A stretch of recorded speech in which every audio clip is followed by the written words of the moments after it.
My name's Tyler. Okay, I'm the president and winemaker here. I've been here 11 years now, going on 12 vintages. Mike Dierberg is joining us.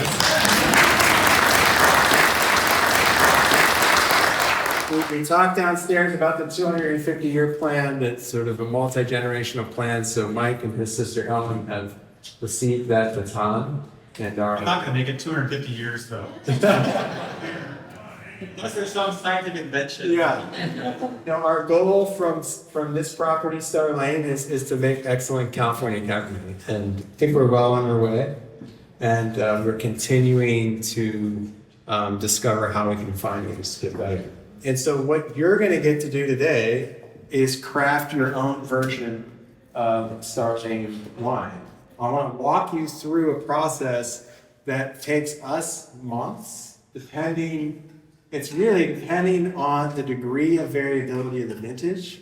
The blending process becomes easier or less easy. So for example, 2022 is a little more difficult. It was a challenging vintage. So you have more selections to make, and you want to be really confident in those selections so you taste the same thing over and over. In 2023, it's like, just throw them all together, it's will be fun. It's kind of a great finish. So the first thing you should remember about today, number one goal is to have fun. As someone who's driving the blending process, you have to decide what your goal is.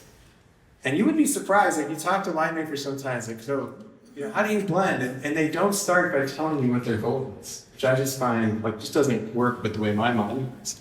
You have to know you're going to be using these components to pull levers that change the wine. So how do you know what direction it should be changed with it, right? And so for us, the goal of any wine is that it brings pleasure. Now, that might seem obvious to all of you, based on the way, not to knock my colleagues, but some of their wines like, did you mean to make it not taste pleasurable? I feel like you could have made a different choice here. Because what some people emphasize more is they want to make something unique, interesting, and distinct. What we're trying to do is marry those two things, because we are making single vineyard wines. And so there ought to be something that is sort of distinct because it came from the Star Lane property. Now, you might think, well, isn't that obvious? You just grow the grapes and make the wine and it will be distinct. And I think a lot of wine producers do think that I made a distinct wine because I made a wine successful. But I think that if you ever tasted a raisin that was from Chardonnay and a raisin that was from Cabernet, they both taste like raisins. There is a point where you could maybe pick too early and everything tastes like green apple, or you pick too late and everything tastes raisiny.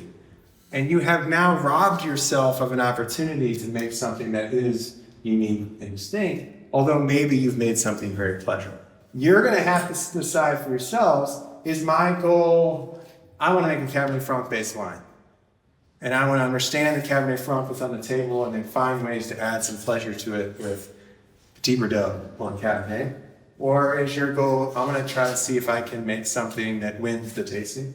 So what's going to happen is you're going to work maybe as individuals, maybe as couples, but each of your tables is going to have to submit a wine that Nico and I, and maybe Mike, we can convince him, are going to judge. We get to be the critic for a change. and we will pick a winning table, a winning blend. And I think there's a prize. Statement. And then we will also make your table's wine. So whatever wine you submit as a table, we're going to make that blend for you in real time, bottle it, and you're going to take it home with you today. Okay? So what is your goal? As I mentioned downstairs and here now, there's lots of things that influence the way wine tastes. I've put the size of the bubble kind of as my opinion / the literature's opinion about what has the most influence. This sort of assumes within variety, and I did put variety here. Trellising is important, but maybe not totally driving the experience in the glass. Vine age is something people think is way more important than I think it is. In California, how you manage your water is critical to the outcome you get in the glass. And I think temperatures are critical to driving vintage variation in California. Now, normally we have sort of a similar temperatured vintage. However, when did the heat spells come during your ripening? That can really affect that's the way I want to actually take 4 or 5 days of 100 degrees can actually make a big difference. And then similarly, there's influence in the cellar. So we just tasted some stuff out of new oaks. You use too much or a certain type, and you might taste more new oak than is intended, or maybe that's what's desired. I think harvest timing for us is critical. So I just mentioned a Chardonnay raisin and a Cabernet raisin. You pick them too early, it's green apple. So when you harvest, I think has a huge influence on the way they taste in the glass. Extractions, so that's going to affect the mouthfeel. We just did a presentation to our colleagues showing them that it's almost meaningless. And then like yeast you actually pick isn't that influential in my opinion. We actually ferment, all of our red wines are fermented spontaneously, so we don't add yeast or bacteria, they just we just let them go on their own. So there is this tension when you're thinking about how do I balance pleasure, how do I balance being unique? There can be this tension between what the vineyard wants to offer you and then how your choices in the cellar influence what you taste from the new. So you maybe have heard the concept of terroir, it's a French term, and it's sort of intended to mean the kind of uniqueness of a place, the qualities a wine has because of where it's come from, and then there's debate, is it cultural, is it also physiological, soil-based?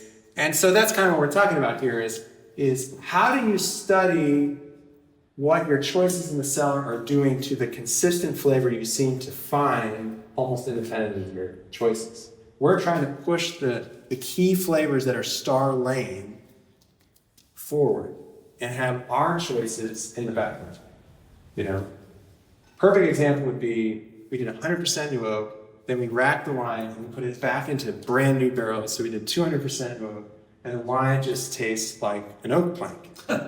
You know, that would be the cellar winning this tug of war. I've shown you a choice we made. Hey, look at us. We used 200% new oak. We're going to charge you $200 for that.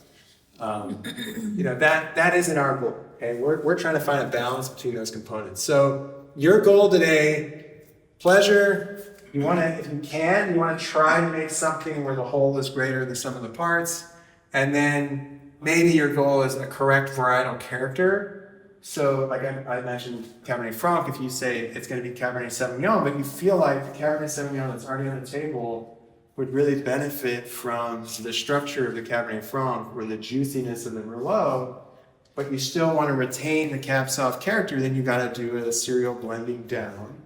How much Merlot can I add before what I like about the Cab Sauv no longer is there? And then maybe that's the line you've crossed, right? Now it's no longer Cab Sauv. Is that what you really want? Or you can just make a wine and you cannot worry about anything. So if you've determined what your vision is, I'm going to make a Cabernet Sauvignon. And then what you're going to do is I taste each component individually. Maybe start with the Merlot, then do Cab Franc, then do Petit Verdot, then do Cab. Make some notes and keep them broad, big picture. This one's richer. This one's leaner, this one's drier. And then which one do you want to start?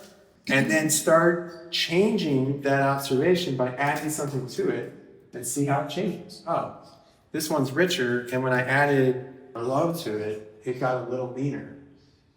And I liked that, or I didn't like that, right? It got me closer to my goal, or it put me further away. I'll read this quote from William Faulkner. He says, "At one time I thought the most important thing was talent.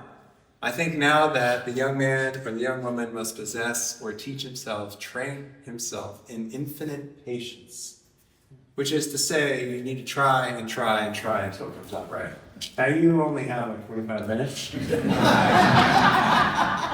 We take months, but we are in a blending trial season right now, and we sit down as a team and we'll taste the same set of 4 wines across several varieties, say 4 Cab, 4 Merlot. We're actually working on this blend right here, so you guys can give us tips. And we'll taste the same set of 4 wines 4 days in a row. And we'll grade the wines, talk about the wines, and then often we'll do it again. Okay, let's add another 4 replications. Now I got 8 replications, and I can start to identify trends in our dialogue, in our scores, and are we seeing true differences? Then let's mix it up. Okay, you design the blends in a way where I learned something about what Merlot is doing, and I found its limit, but now let's see what happens the next week when we add Cab Franc, and we go through it again. And it literally takes weeks to do. when you have difficult wines. So don't forget the number one goal is have fun. There are spit tunes, so like, if you do 20 blends and you drink it all, you might be in trouble. So be mindful that after 20 or 30 tastes, your palate starts to become challenging to notice the differences. These are the wines you're going to deal with. Have some fun with it. Taste each component, and then ask yourself, which of these components do I want to be the base of my wine? And then based on the way the other ones tasted, say, I want to see what happens when I add deeper dough at 50% to the Cabernet. And I do recommend at first going to a big number like that. This can be more subtle than you might realize. So you want to kind of take it to an extreme so you understand the shift, even if that's not where you want to land, right? And then you can draw back from there. And then maybe do the same thing with a different variety. I mean, you might taste all the components and go, I just like the cab. I'm just going to keep it like this. I'm going to get some cheese. Some of you have been here before, know some of the rationale we've used, but Nico is sort of new to the process. So we got a new palate making the judgments, so you can't use your old mouth.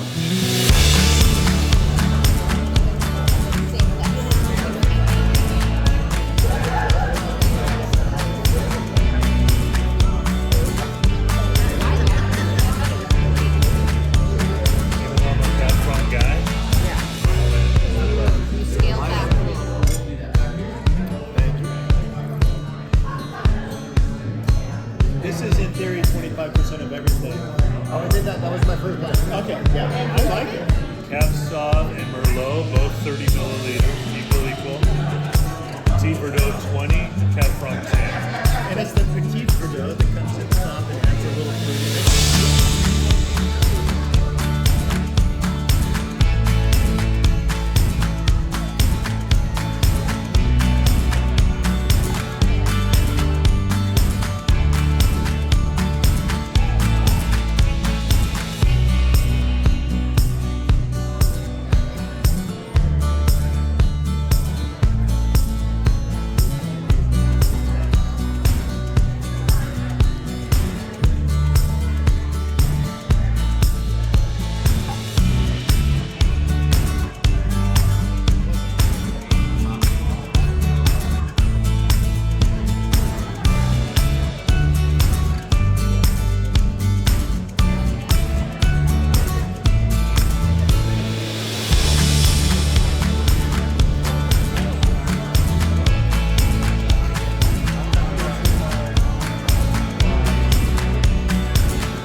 Nobody could make a bad wine today because we made all the wine.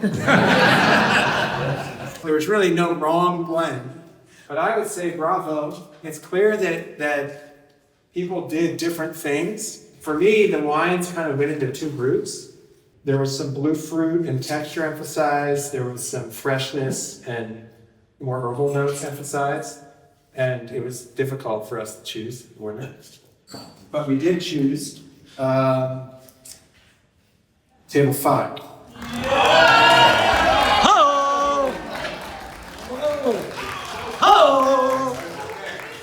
Congratulations. So I think that you can never separate a moment in time and how you enjoy a wine from that moment in time. The same wine might taste different in two different contexts. I've said that my whole career. You have the same wine with your best friend and your worst enemy. They're not going to taste the same. Context, having good people, good food is as important as the precision of the blend. I think Nico and I both felt like your guys' blend brought in all the elements from the individual wines, and the way you tasted it was compelling. So, and there was a couple other wines that were close, and so it's like, how do you start going back and forth, and your palate's destroyed, and we just got to make a decision. I don't know how these critics do it. We have to submit our wines to somebody who will taste 500 wines in one day. Oh, that's insane. And I have to sit there and listen to this person judge what we did. You should have picked a little later. I'm like, oh, thanks for that. Where were you in September? When I needed that advice. So your guys' blend was, if I wrote it down correctly, 50% Cabernet Sauvignon, 25% Petit Verdot, 20% Merlot, and 5% Cab Franc. And there was another one that was pretty similar. And somebody did a lot more Petit Verdot, is that right? Yeah. All right. How much was it? 60.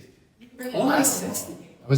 You did 50? Was mine? I know. Yeah. So Petit Verdot in 2022 is going to be very important to the way we make our cab blend. And actually, we struggled getting the normal Star Lane like blue fruit character in 2022 out of the Cab Sauv and Merlot, but we got it as a Petit Verdot. Nico and I both agreed, though, the thing about that wine that we felt was different, that is also very Petit Verdot, is the finish a little clipped. It just sort of like Balls up. the flavors, you're there, and then it's like that. And the tannins are kind of left over. So we put in the Merlot. I hear you. But it's informative to us because we are, like I said earlier, we are working on these wines right now. I think we're having an experience where we admire what the Petit Verdot is doing and pushing fruit in the aromas. And it's how do you not compromise the texture that I think the Cab Sauv and Cab Franc are bringing, in particular, along Merlot, to the finish. So when we do blending trials, I actually pay a lot of attention to the mouthfeel because I feel like that's the thing that 5, 6, 10 years from now is the frame that the wine stays on the whole time. And so you don't want to make excuses for a wine not tasting good because, it's going to age a long time. But at the same time, we have a long-term plan. We have classic wines that do age well. We release wines that are old, and we do want to pay attention to making sure the structure is there in a way where it will be there 10 years from now. So I forgot to mention labels. Classic winemaker, marketing is super important to wine. Like winemakers like in the cellar, somebody will buy this, right? It's so good. And they don't, it's like, I just can give it to them without a label, right? That's no problem. But I think everybody submitted a label. Now I'm not deciding, but I'm just gonna say this is the runner-up.